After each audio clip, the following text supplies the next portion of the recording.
75% des 231 membres de la région sondée disent que l'incivilité perçue dans les écoles représente un problème important. Les enseignants qui ont dit, ça devient une surcharge dans ma tâche, mais surtout, ça vient aussi nuire à ma motivation à enseigner. Et là, on sait qu'on a un problème de pénurie de main-d'œuvre, on a un problème de rétention des enseignants. Alors, quand 80% d'entre eux disent que les incivilités nuisent à leur motivation, c'est important de s'en préoccuper. Des comportements qui ont été observés chez plusieurs jeunes. Parce que l'enfant qui essaie de se concentrer et qui a toujours l'élève à côté qui interrompt l'enseignant, qui, fait du bruit toujours pour déranger, qui, lance des insultes, ben, c'est sûr que ça vient nuire à sa concentration. L'enseignant doit intervenir constamment, ce qui fait qu'il perd du temps d'apprentissage aussi.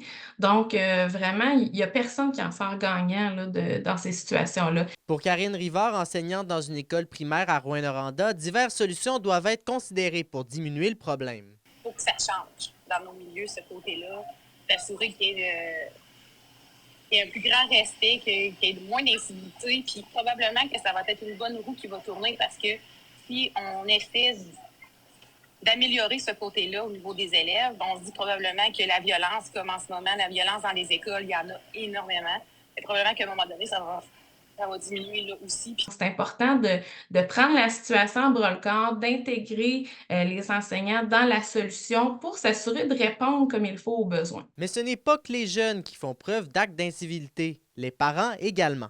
Un enseignant sur 4 en région et on tombe à un enseignant sur 3 au Québec qui la cible d'incivilité de la part des parents aussi, au moins une fois par mois. D'ailleurs, plusieurs autres consultations seront effectuées prochainement afin d'aider à améliorer le climat de travail et le climat de vie à l'intérieur des écoles.